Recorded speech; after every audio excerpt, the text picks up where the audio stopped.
Hello students. तो last class में हमने मॉलिक्युलरिटी ऑफ रिएक्शन पढ़ा था, है ना। आज हम, है ना, एक डिफरेंस देखेंगे, है ना। सो डिस्टिंक्शन, है ना, between order and molecularity of reaction, है ना। तो देखिए यहाँ मैंने क्या किया है ना, दो कॉलम बना दिए हैं, जैसा बना दिया मैंने, है ना।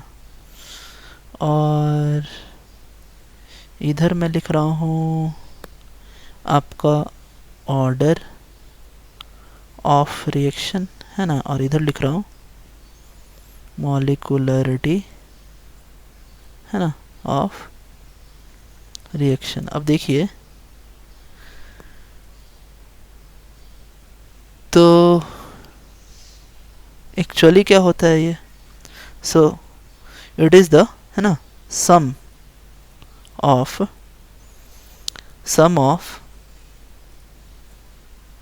एक्सपोनेंट्स ऑफ concentration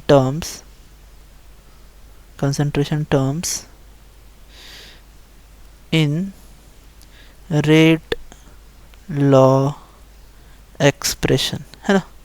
ये होता है, ये यहाँ ये क्या होता है कि it is the total number of, है ना, टोटल नंबर ऑफ, है ना, participating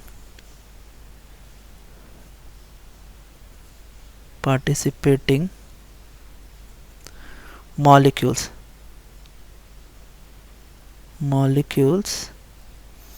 in a elementary reaction, है ना। दूसरी बात है ना, ये आपका फ्रैक्शनल भी हो सकता है ना, फ्रैक्शनल, पॉजिटिव, नेगेटिव, ज़ीरो, है ना, या फिर ये आपका इंटीजर भी हो सकता है ना। इंटीजर में मतलब कहने का मतलब 1 2 3 भी हो सकते हैं, ठीक है। जो आपका मॉलिक्युलरिटी है वो 1 हो सकता है, 2 हो सकता है, 3 हो सकता है, यही 3 हो सकते हैं और कुछ नहीं हो सकता। 0 हम लेंगे नहीं, 0 हो नहीं सकता है, और 4 से बड़ा नहीं हो सकता है। फिर ये आपका क्या है, एक्सपेरिमेंटल, है ना, कंसेप्ट है, एक्सपेरिमेंटली आता है। और मॉलिक्युलरिटी जो है वो क्या है, थ्योरेटिकल, है ना, कंसेप्ट है, ठीक है। और जो आपका, है ना, ऑर्डर होता है वो एलिमेंट्री रिएक्शन के लिए भी डिफाइंड होता है ना, और कॉम्प्लेक्स रिएक्शन के लिए भी डिफाइंड होता है ना। दोनों के लिए ही ये क्या होता है, डिफाइंड होता है, ठीक है। लेकिन मॉलिक्युलरिटी जो है वो सिर्फ और सिर्फ एलिमेंट्री, है ना, रिएक्शन के लिए क्या होता है, डिफाइंड होता है, ठीक है। इसका कोई भी मीनिंग नहीं होता कॉम्प्लेक्स रिएक्शन के लिए। कॉम्प्लेक्स रिएक्शन के लिए हम कोई कुछ भी इसको, है ना, डिफाइंड नहीं कर सकते हैं। तो ये आपका कुछ मेजर डिफरेंसेस था, है ना। अब हम आगे पढ़ने वाले हैं, है ना, इंटीग्रेटेड रेट इक्वेशन, है ना। सो आगे हम पढ़ेंगे इंटीग्रेटेड, है ना, क्या, इंटीग्रेटेड रेट, है ना, इक्वेशन हम पढ़ेंगे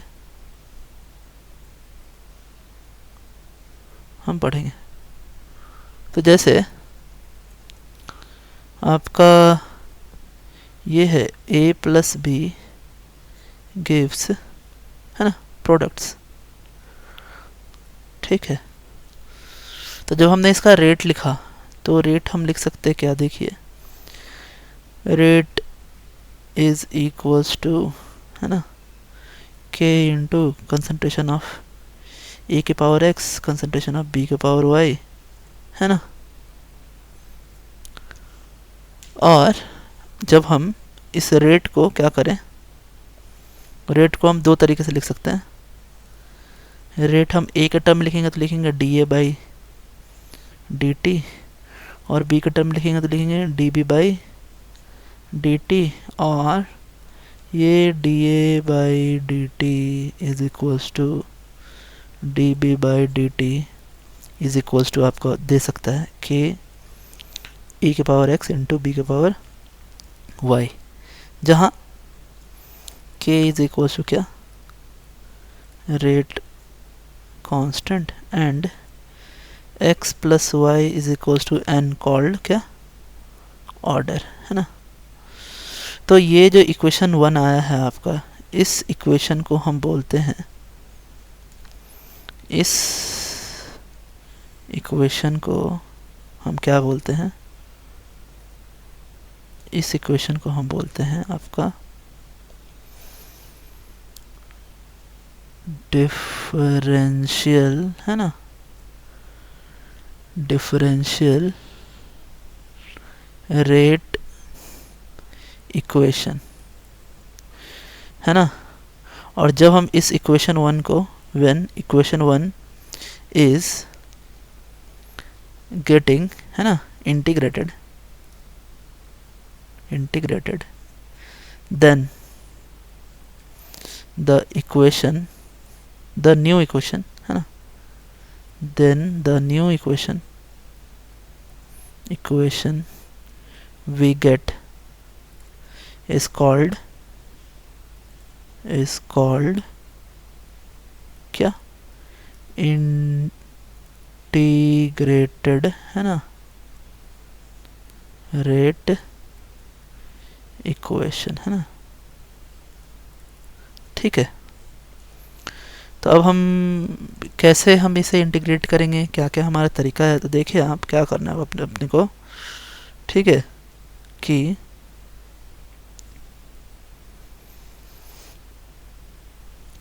हम यहाँ पर क्या करते हैं कि हम ऑर्डर वाइज हम इंटीग्रेटेड रेट इक्वेशन देखेंगे।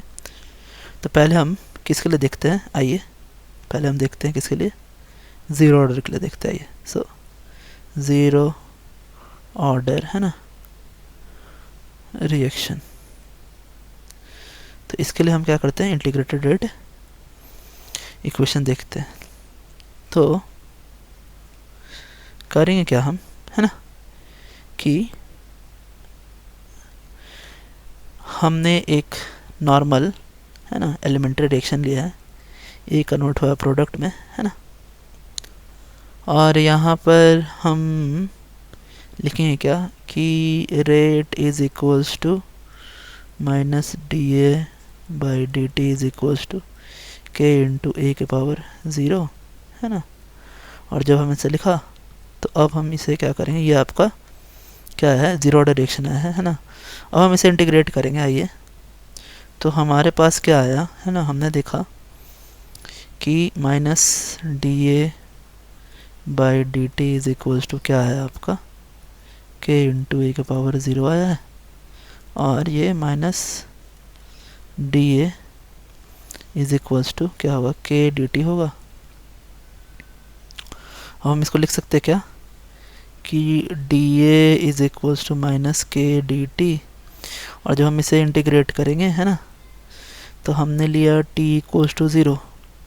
सो टी इक्वल्स टू ज़ीरो पर आपका ये क्या होगा, ए नॉट होगा, और टी इक्वल्स टू टी पर ये हो जाएगा आपका ए टी, है ना।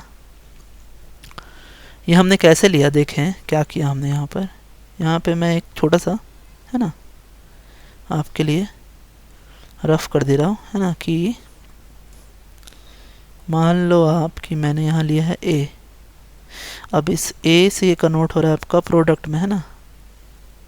सो एट टी इक्वल्स टू 0 पर ये क्या था, ए नॉट था, है ना, और ये 0 था। और at T equals to T पर ये क्या बन गया आपका, ए टी बन गया। और ये बना आपका A not minus A T. अब अगर हम यहाँ फिट करें A not is equals to A, so A T is equals to, यहाँ पर नीचे अगर मैं लिखूँ इसी को यहाँ पर नीचे लिख देता हूँ, है ना। So A not is equals to क्या होगा आपका, ए होगा, और A T is equals to क्या होगा, ए माइनस एक्स। सो ये आपका A not is equals to A और minus A plus X, so this one is getting X. So now आपने देखा, है ना, कि ये किस तरीके से आया है यहाँ पे, है ना। अब हमने वैल्यूज़ भी पुट किए हैं इसको हम इंटीग्रेट करेंगे तो अपने को मिलेगा क्या, कि ए आएगा और ए के ऊपर लिमिट होगा ए नॉट एंड ए टी का, यहाँ पे आ जाएगा माइनस के और टी के ऊपर लिमिट होगा आपका क्या, है ना। सो टी इक्वल्स टू 0 से लेकर के आपका टी इक्वल्स टू टी पे, ठीक है। और अब आपका क्या आएगा, ये आएगा कि A not minus A T is equals to K T, और ये आपका देगा क्या, देखिए आगे, ये आपका देगा कुछ ऐसा कि A not minus A T into 1/t is equals to K. या फिर हम इसे ऐसे भी लिख सकते हैं कि A T is equals to A not minus K T. So ये जो आपका इक्वेशन आया है, ये इक्वेशन आया है ना। So integrated rate law for zero order reaction. तो आज के लिए इतना है students, thanks, have a nice day.